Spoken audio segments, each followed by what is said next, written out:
yang dimuliakan Fadilatul Imam Tuan Bilal Suruh, Tuan Kuasa, tuan-tuan hadirin hadirat, mukminin mukminat yang dirahmati dan dikasihi Allah Ta'ala. Pertama sekali kita panjatkan rasa syukur kehadrat Allah Subhanahu wa Ta'ala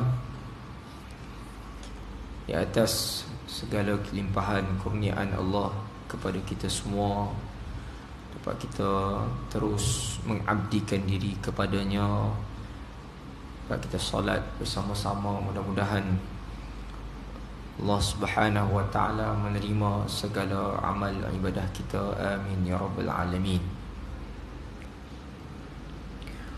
Tentu yang dirahmati Allah, kita sambung bincang kembali, melihat berapa potong ayat suci Al-Quranul Karim yang telah kita tawakuf atau tangguhkan pada pertemuan yang lalu yang mana kita berhenti iaitu pada pertengahan surah At-Tin. Surah At-Tin iaitu surah yang berada dalam juz'u amma, yang mana kita sambung pada firman Allah Subhanahu wa Ta'ala pada ayat yang keempat,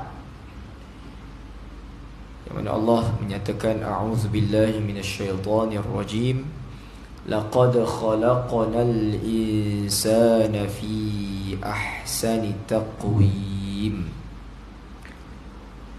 Laqad maksudnya pasti. Qad ni dia masuk kepada past tense. Allah kata pasti, cuma di kat sini tambah laqad, jadi dia ada penegasan di situ. Semestinya telah kami jadikan. Khalaqa ni dia beza sikit dengan ja'ala. Khalaqa maknanya cipta, ja'ala ni dia jadikan, nampak macam lebih kurang tapi beda. Mengikut sebahagian tafsiran, kalau khalaqa ni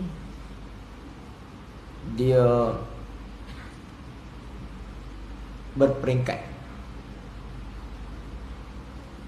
tapi kalau ja'ala dia serta-merta. Contohnya Allah ciptakan manusia ni kan berperingkat, maksudnya dia ada tempoh, dan daripada janin ataupun daripada benih iaitu sperm, pergi kepada gumpalan darah, kemudian menjadilah daging yang membaluti tulang belulang sehinggalah sempurna menjadi insan. Itu khalaqa. Baik. Jadi Allah Subhanahu wa Ta'ala kata kami ni telah pasti, yakni menciptakan manusia itu fi ahsani taqwim. Fi ahsani taqwim maksudnya dalam ahsani sebaik-baik, taqwim penciptaan, yang mana insan ini adalah satu makhluk yang langsung tidak sama dengan mana-mana makhluk di atas muka bumi ini. Di antara perbezaan yang paling ketara yang Allah bedakan atau istimewakan kedudukan insan dengan makhluk lain, iaitulah pada apa? Al-aqlu atau akal. Maka apabila Allah Subhanahu wa Ta'ala mengurniakan kepada kita nikmat akal yang tidak diberikan kepada makhluk lain, maknanya kita faham itu adalah satu nikmat yang sangat bernilai, sangat harga, berbeza dengan nikmat-nikmat lain. Umpamanya tangan. Banyak binatang ada tangan. Atau hidung, atau mata, atau apa sajalah. Mulut dan seumpamanya. Maka itu tidak ada bezanya. Jadi kalau ada makhluk manusia yang tidak bermata itu tidak begitu kurang sebenarnya. Manusia yang tidak ada pendengaran itu tidak begitu kurang. Kerana yang terlebih utama itu adalah akal. Walaupun disebut kalau secara penggunaan umumnya itu orang kurang upaya, kan? Tapi hari ini sebutan itu dah ditukar. Orang kelainan upaya. Maknanya dia ada kelebihan tertentu yang mungkin dia lebih daripada orang yang nampak sempurna. Kan? Jadi apabila Allah menggunakan akal kepada manusia, maka tentulah tuntutannya itu supaya akal itu digunakan dengan sebaiknya. Dan apabila nikmat yang terbesar yang Allah kurniakan ini tidak digunakan dengan cara yang terbaik, kerana ia sesuatu yang amat bernilai, maka di sisi Allah itu, kalaulah akal itu tidak digunakan dengan jalan yang terbaik, maka tempelakan yang Allah berikan itu bagi orang yang tak gunakan akal itu lebih buruk daripada binatang yang langsung tak berakal. Nah, ini isu dia.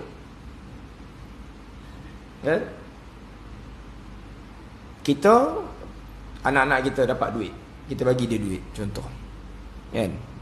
Kita bagi dia untuk dia gunalah, beli makanan, beli apa-apa yang bermanfaat. Paling-paling tidak pun benda yang tak rosak, benda yang tak elok, benda yang bukan benda yang tak elok lah, kan? Tiba-tiba na'udzubillah lah, ni contoh, kan? Kita bagi dia nikmat ni tadi, mungkin lebih pula daripada orang lain, yang orang lain tak dapat banyak macam tu.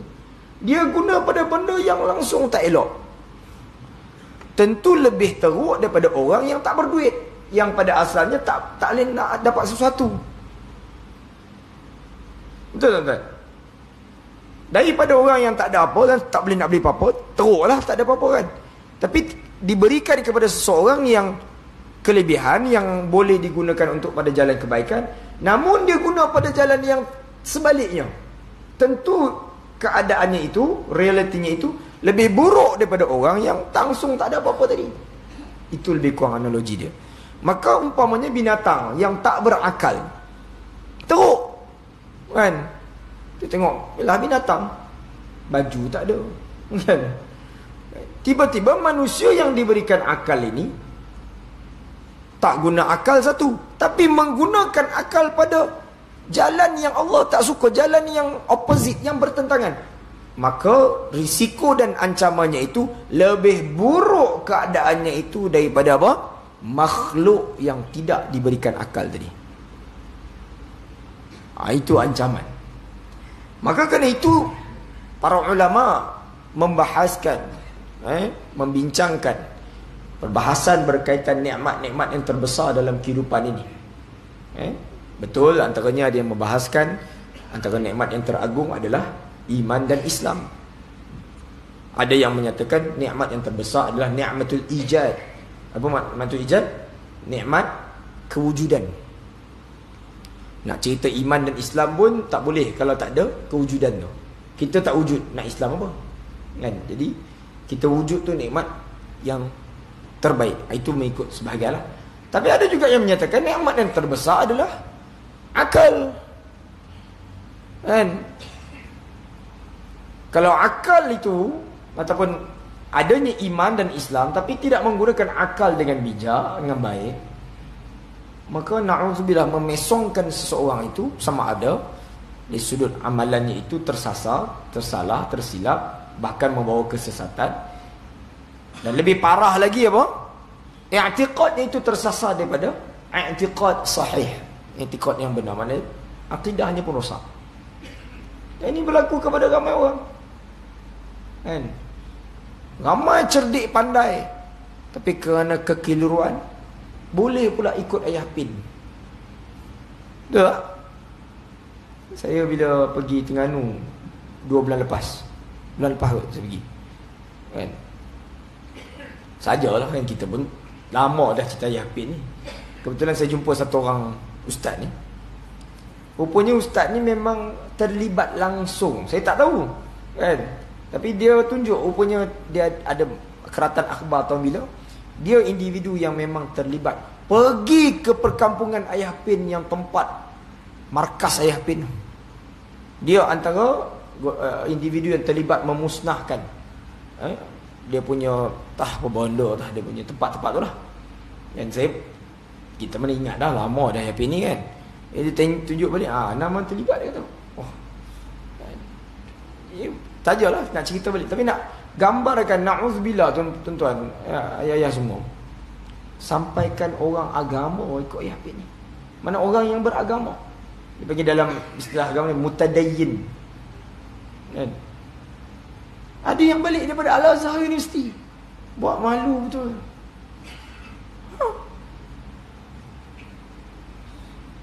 Sebab itu akal ini dia tidak lebih berarti tuan-tuan, tidak lebih berharga, melainkan apabila ia digunakan pada jalan yang benar.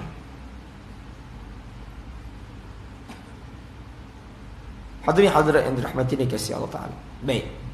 Jadi sebab itu pada ayat yang berikutnya itu, bila Allah Subhanahu Wa Ta'ala menyambung pada cerita ataupun sambungan ayat yang kelima itu, disebut apa?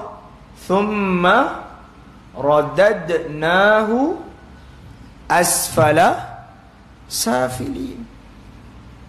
Dan kemudian jika panjang umurnya ataupun salah dia menggunakan nikmat akal yang Allah kurniakan, yang begitu besar nikmat ini, yang tidak diberikan pada makhluk yang lain, maka keadaannya itu asfala safilin. Asfala safilin tuan-tuan. Asfala ni, asfal. Apa maksud asfal? Serendah-rendah. Dia bukan rendah lagi dah, serendah-rendah. Kalau bahasa kasar, sehina-hina. Bukan hina, sehina-hina. Lain tu. Hina teruk. Tapi kalau sehina-hina, kemuncak keterukan. Betul. Kan? Tapi itu yang disebut, bila orang yang tidak menggunakan nikmat yang terbaik ini, kata Allah, maka kami letakkan, kalau rodatna ni dia lebih apa kata, lebih spesifik. Kami kembalikan, kami letakkan semula. Yang asalnya kami dah angkat dah darjat ni tadi, tapi tak mau juga guna kemuliaan akal, tak mau juga guna kelebihan akal, tak nak juga menjadikan akal itu sesuatu yang perlu digunakan dengan jalan kebaikan. Maka kata Allah, okey, kamu nak sangat ikut cara kamu, silakan. Radadnahu asfala safilin. Kami letak nanti kamu di tempat yang paling rendah. Sebab itu hadirin hadirat yang dirahmati Allah, apa sahaja yang kita belajar, yang kita dengar, yang kita tahu dan sebagainya. Saya buat contoh satu ilmu atau satu informasi tuan-tuan, atau apa yang saya sebut malam ni contoh. Tapi sebenarnya apa yang saya sebut ni, di sisi tuan-tuan perempuan, boleh jadi, bahkan memang benar, akan ada pelbagai cara fikir yang berbeza-beza pada satu maklumat atau satu fakta. Bahkan boleh jadi tuan-tuan yang mendengar mungkin lebih faham daripada saya yang bercakap. Boleh jadi. Sebab dalam hadis Nabi sebut apa? Rubba muballighin aw amin sami'in. Itu lebih apa? Lebih kritikal lagi. Apa maksud hadis tu? Nabi kata rubba muballighin, boleh jadi orang yang tak ada di majlis tersebut. Siapa dia? Yang disampaikan ilmu Contoh, tuan-tuan balik pergi bagi tahu kat anak ke isteri ke kawan ke, ni tadi aku dengar ustaz tu sembang bla bla. Nabi kata, aw'a, lebih faham daripada min sami'in, daripada orang yang dengar. Kenapa? Dia bukan soal siapa, tapi bagaimana dia guna akal untuk memahami sesuatu maklumat. Ini peri pentingnya akal dalam kehidupan. Baik, itu yang saya sebut pada tuan-tuan yang dirahmati Allah. Bagaimana kalau kita melihat, mengkaji Al-Quran, kalimah dalam Al-Quran al-aqlu itu tidak ditemui. Tidak ada kalimah akal dalam Al-Quran, walaupun Al-Quran menekankan soal akal. Habis, kenapa kita berbicara tentang akal? Akal yang datang dalam Al-Quran hanya didatangkan dalam bentuk apa? Kata kerja sahaja. Kata nama tidak ada. Jadi apa maksudnya? Para ulama menyatakan demikianlah tuntutan Allah kepada kita untuk akal itu dikerjakan. Maknanya bergerak, berfikir. Bukan sekadar ada akal tapi tak nak fikir. Sebab itu Allah Subhanahu Wa Taala kurniakan kita semua ni tuan-tuan. Tak dinafikan. Kadang-kadang tahap IQ seseorang tu ada juga berbezanya. Dari segi intelijennya, cerdiknya, itu ada. Tapi secara puratanya Allah itu maha adil. Diberikan kadar akal yang memang mampu untuk kita semua berfikir. Melainkan gila. Dan seumpamanya lah. Gila ataupun yalah, kadang-kadang mungkin tak cukup fikir ke apa, Allah alam. Tapi secara purata mungkin kecerdikan itu ada beza, tapi aras untuk berfikir itu semua boleh. Bahkan kalau kita lihat secara realiti pun, mungkin satu orang tu dia kurang keupayaannya berfikir pada satu sudut, tapi dia lebih pada sudut yang lain. Contoh, doktor. Kalau orang jadi doktor kan, tentulah orang genius tu, orang pandai lah kan. Nak kena kuat sains dia segala bentuk. Tapi seorang doktor tentu mungkin ada kelemahan untuk berfikir seperti seorang mekanik motor, yang akalnya itu dicurahkan kepada seni atau bakat dia dalam memperbaiki kenderaan, contohlah. Betul tak? Jadi kecerdikan tu sebenarnya, saya baru ni saya dengar satu orang tokoh, Datuk Roslan Abdul Hamid, dia kata apa? Allah Ta'ala dikurniakan kita semua memang sama. Maksudnya dari segi nilaian kehidupan tu sama. Cuma tak ditemui mana kelebihan itu yang berada di batang tubuh seseorang. Itu saja. Sebab itu tak boleh satu orang yang mungkin kerja bagus, mungkin ada kedudukan yang bagus, itu merasakan dia lebih bagus daripada orang lain. Tak boleh langsung dalam kehidupan. Bahkan dalam Islam apatah lagi. Tak boleh. Macam kita bagi contoh lah tadi.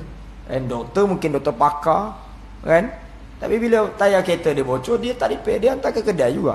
Jadi dia hantar ke kedai yang pakar memperbaiki kenderaan.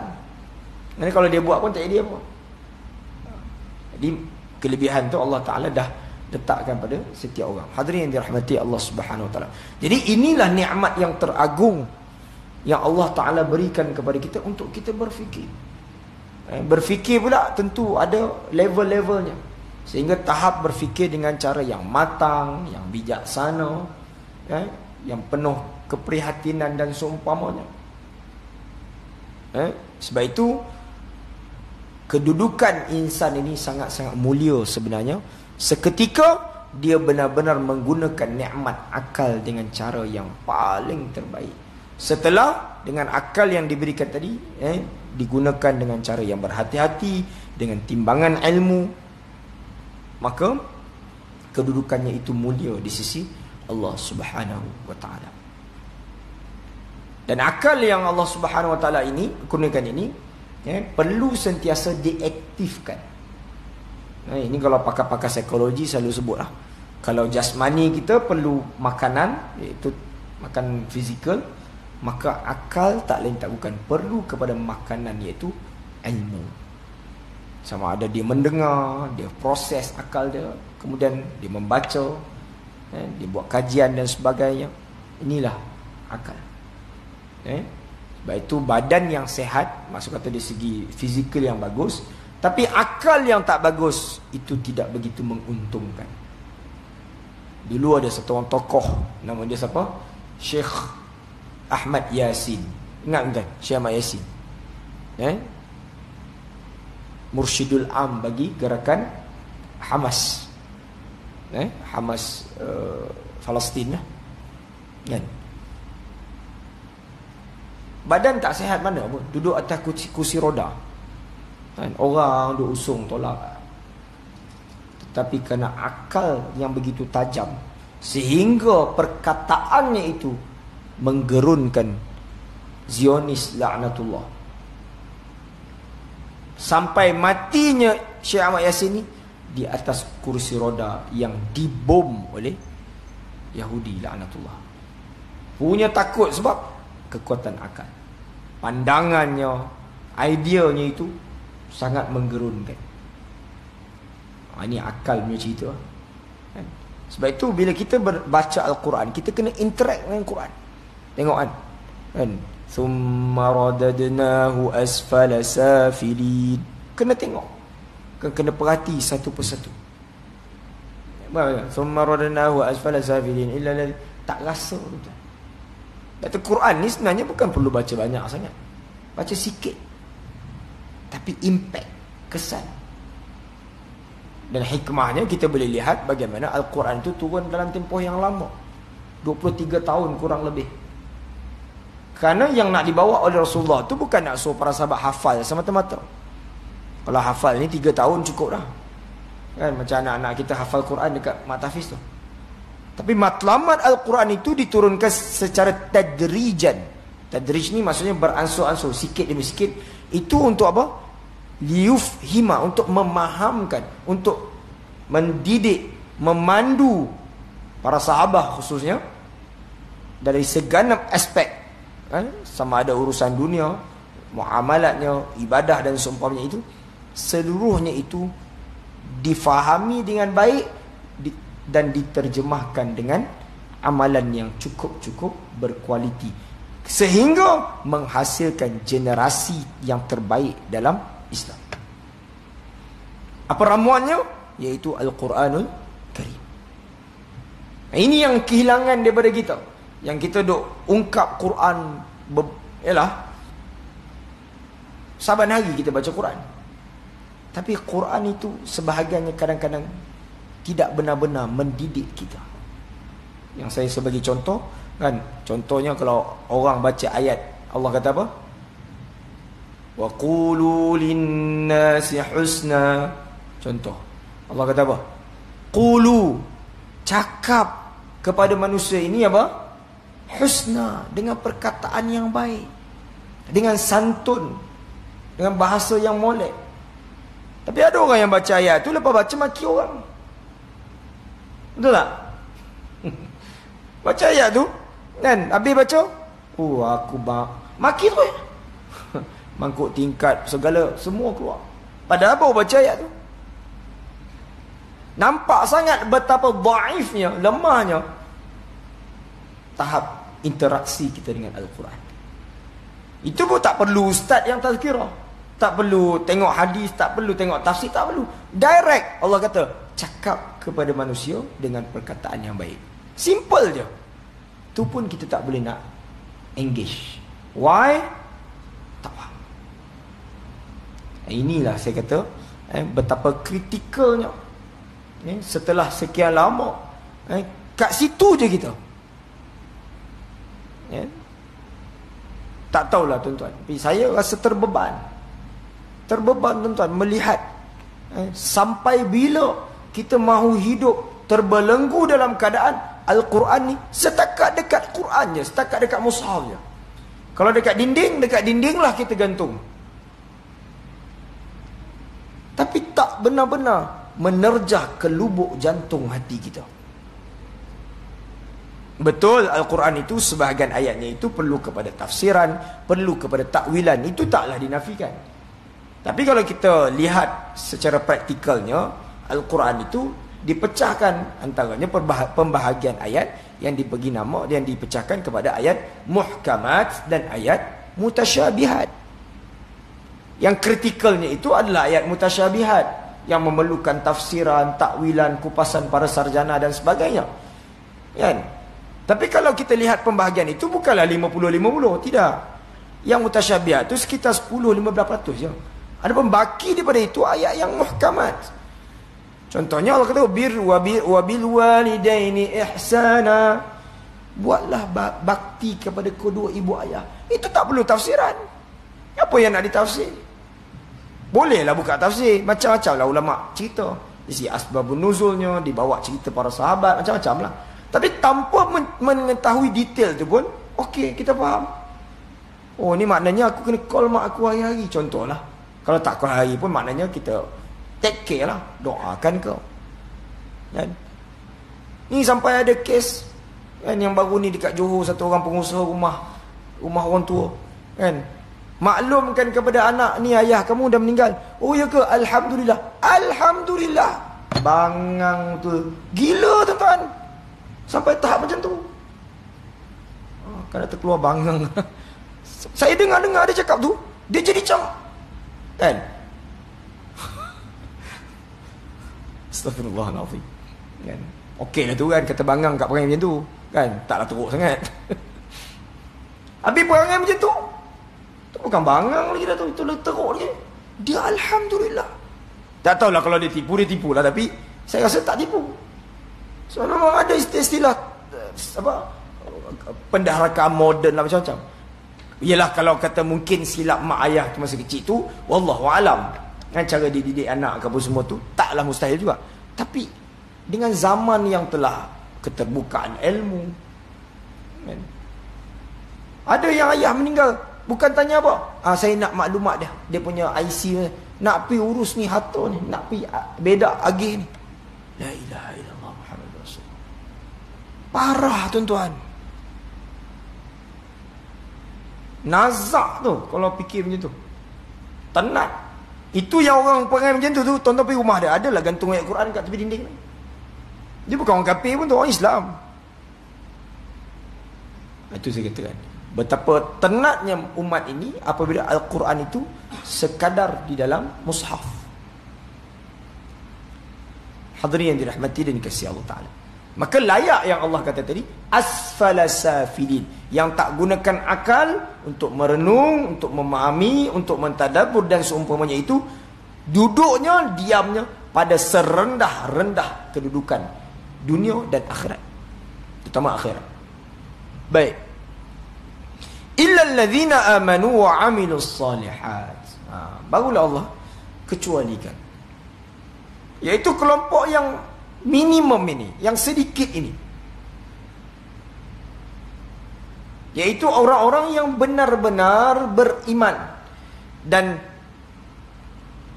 tidak hanya diikat kalimah itu ataupun dibiarkan kalimah beriman itu sendirian, melainkan padanya didatangkan wa amilus salihat.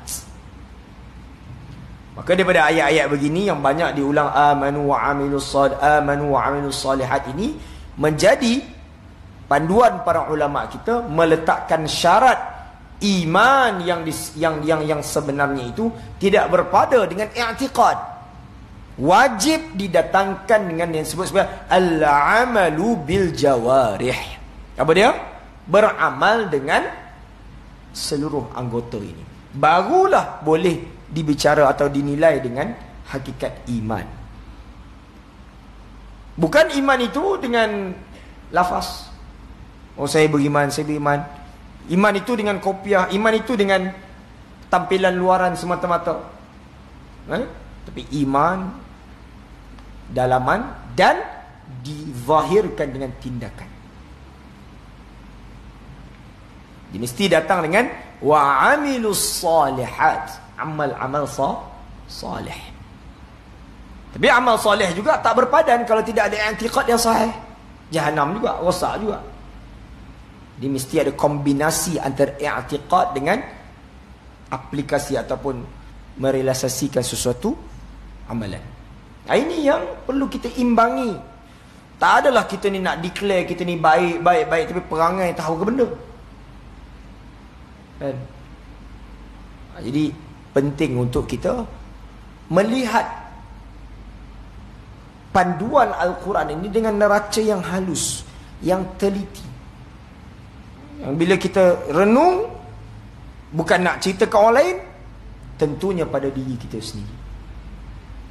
Kita tengok yang Allah angkat darjatnya itu hanyalah orang-orang yang beriman dan beramal soleh. Jadi kalau ada orang yang beriman tak beramal soleh, itu tidak lebih sangat mulianya. Perlu dua syarat ini digabungkan.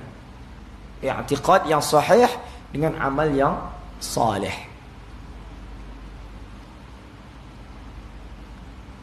Falahum ajrun ghairu mamnun.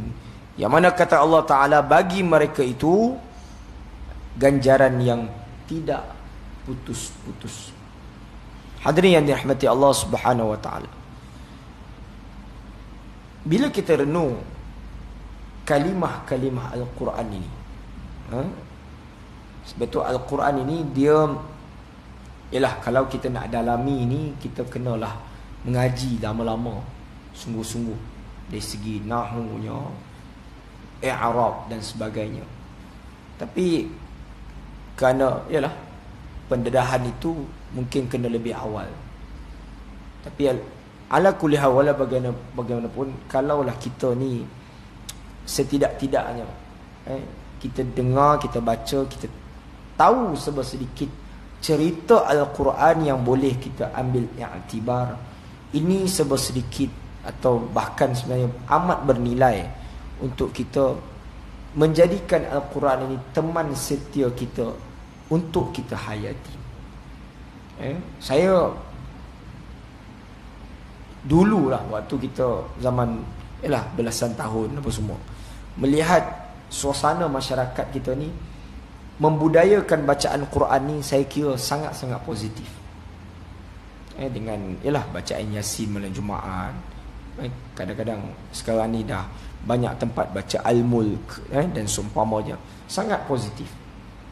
Tapi bila kita renung balik, tuan-tuan perempuan, ayah-ayah, abang-abang semua, kita lihat kelompongan kepada keadaan umat yang tidak memahami Al-Quran ini agak sebenarnya sangat kritikal. Sebab tak adillah Allah Ta'ala kalau hanya menurunkan Quran ini sekadar untuk orang Arab je faham.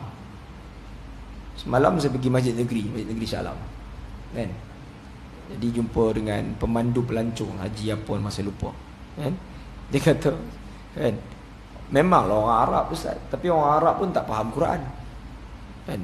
Saya fikir balik, betul juga. Sebab saya duduk Arab dulu pun, pasalnya Arab ni sebahagian lah, bukan semua, yang tak mengaji mana ni, kan, yang tak berapa nak mengaji, dia tak berapa nak boleh faham bahasa Quran ni, kan? Sebab bahasa cakapan harian ni ada beza dengan bahasa Quran ni. Walaupun bahasa Arab, bahasa Quran tu bahasa Arab, kan? Terutama kalau yang pakai bahasa broken. Sebagian negara Arab ni memang dia punya level bahasa broken itu macam bahasa kebangsaan. Contohnya Mesir. Mesir ni percakapan rasmi dia tu lebih kurang 60 ke 70% macam bahasa broken.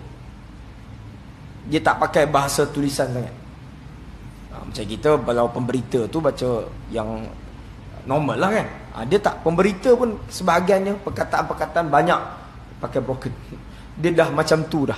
Sebab itu kalau presiden ya, dulu Husni Mubarak, kita tak ingat, kan? Memang speech dia dekat di peringkat orang kata yang rasmi memang broken. Dia takkan tag tu tak usah cerita lah, memang tak ada tag lah. Tapi kalau tak ada tag, cakap lah elok-elok, tak, dia pakai ami broken, kan? Even kalau macam di universiti, tuan-tuan, lecturer yang mengajar kuliah luar, kuliah bahasa pun cakap broken. Saya cakap, ya, betul, kan? Dia dah memang culture-nya begitu, kan? Baik. Jadi nak ceritanya betapa kita melihat Al-Quran ini satu kalimah-kalimahnya itu dia ada karamahnya. Karamah ni kemuliaannya. Orang Melayu sebut keramat. Keramat ni duduk bayang keluar api, terbang. Tak. Dia kalau keramat ni, karamah ni kemuliaan maksud dia. Kan? Jadi untuk benar-benar Quran itu hudan linnas. Sebagai apa? Petunjuk kepada manusia. Itu matlamatnya. Azan tak? Masuk tak? Tu? Azan aja.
Hadirin yang dirahmati dan kasih Allah Subhanahu wa taala.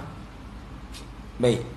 Jadi disebut dalam sebahagian tafsiran yang dinyatakan sebagai ghairu mamnun itu al-jazai bil jazai fil ma'adi, iaitu pembalasan pada hari pertemuan, yakni pada hari kiamat. Ini yang kita imani, bahawa segala apa yang kita lakukan di dunia ini, ganjaran yang hakiki itu adalah di alam akhirat. Kemudian dinyatakan dalam sepotong hadis bahawa Nabi SAW bersabda, apabila menyatakan keadaan manusia yang berada di alam akhirat nanti, yang mereka ini tidak benar-benar menggunakan akal, iaitu disebut yahmiluka ala takzib, iaitu antaranya yang menafikan ataupun yang tidak meletakkan keyakinan yang kukuh terhadap alam akhirat. Jadi itu yang dinyatakan tadi, bagaimana bila mana Allah menggunakan akal, diikat dengan amalan kita itu pada dua hal. Yang pertama soal i'tiqad, yang kedua pada amalan, iaitu amal yang salih. Jadi disebut oleh para ulama, apabila seseorang itu beriman tapi tidak menzahirkan hakikat keimanannya itu dengan amal yang salih, yang tidak merasai dia bakal diancam, bakal diazab, bakal dibalas, ini memberi kesan kepada soal i'tiqad. Dia beza, satu orang buat dosa dan dia sedar dengan dosanya itu, sehingga dia segera meminta ampun kepada Allah. Dengan ada orang yang dia tahu itu dosa dan dia tidak kisah dengan dosanya, ini masalah. Itu je beza dia, tuan-tuan. Kita semua pendosa. Cuma yang membezakan antara kita adalah sejauh mana kerisauan kita pada dosa kita, sehingga kita jadi satu orang yang tidak kering gusi untuk sentiasa beristighfar, bertaubat dan seumpamanya. Itu antara golongan yang terpuji yang Allah sebut dalam Al-Quran, iaitu golongan yang disebut sebagai al-mustaghfirin. Apa al-mustaghfirin? Orang-orang yang minta ampun, ataupun yang disebut sebagai at-tawwabin. At-tawwabin itu apa? Orang yang sentiasa bertaubat. Dan kita mohon kepada Allah, terutamanya bila kita selesai berwudu, kita minta Allahumma ja'alni minat tawwabin. Ya Allah, jadikan aku ini di kalangan orang yang tawwabin, yang sentiasa bertaubat. Orang bertaubat dengan orang sentiasa bertaubat beza tak? Beza, kan? Orang bertaubat ni, tak apalah, nantilah hujung tahun aku pergi umrah, aku taubat lah. Tapi kalau ada orang yang sentiasa bertaubat, tak ada. Setiap waktu masanya itu dipenuhi dengan bertaubat.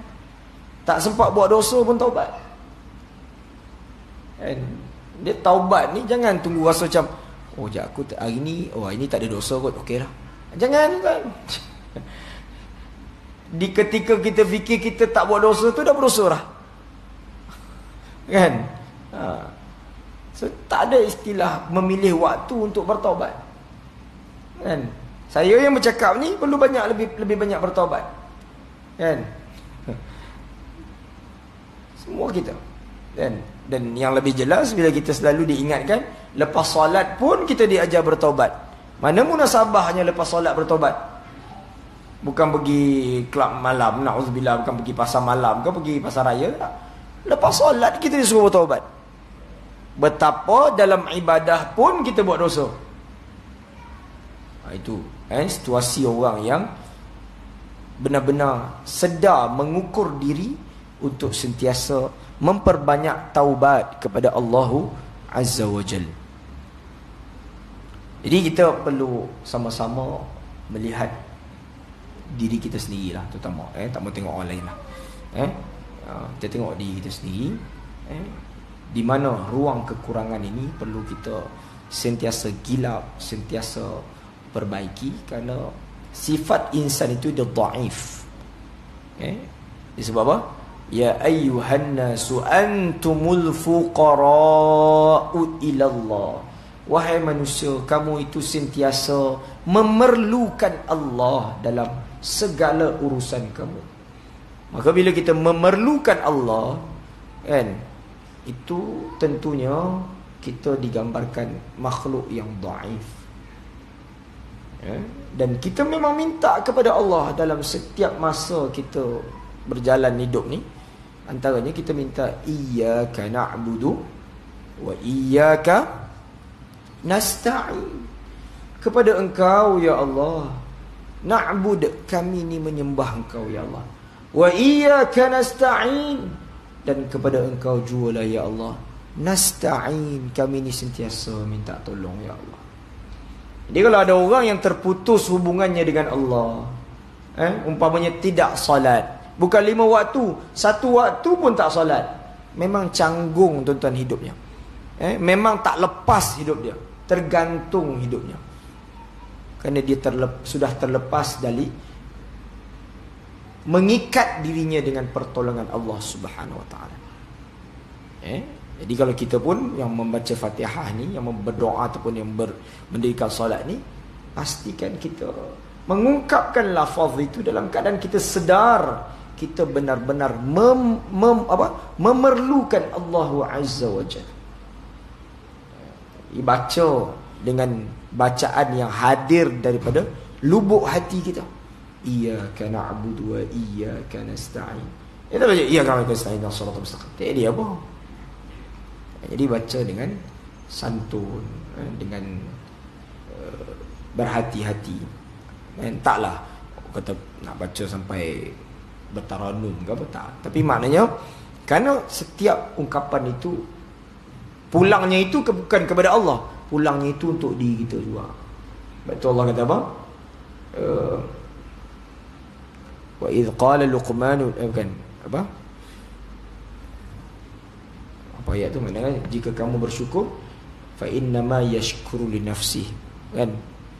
Wa man yashkuru fa innama yashkuru li nafsihi wa man kafara fa innallaha ghaniyyun hamid.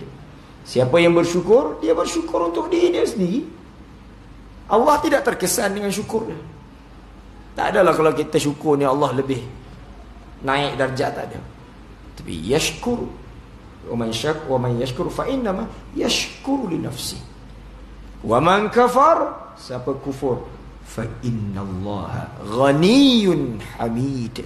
Siapa kufur sedikit pun tidak menggugat keagungan dan keterpujian Allah Ta'ala pada darjat keagungan, tak tergugat.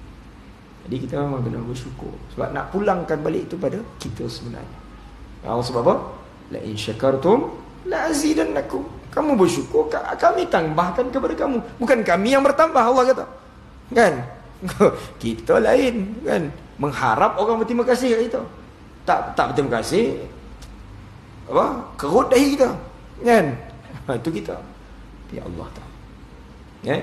Kita bersyukur, pulangnya pada diri kita balik. Jadi tuan-tuan yang dirahmati Allah Ta'ala, sekadar itu dulu, mudah-mudahan ada manfaat untuk diri saya sendiri khususnya dan kita semua. Mudah-mudahan qul qawli hadza wa astaghfirullah al-azim li wa lakum wa sallallahu ala sayyidina maulana Muhammad wa ala alihi wa sahbihi ajma'in. Wassalamu alaikum warahmatullahi wabarakatuh.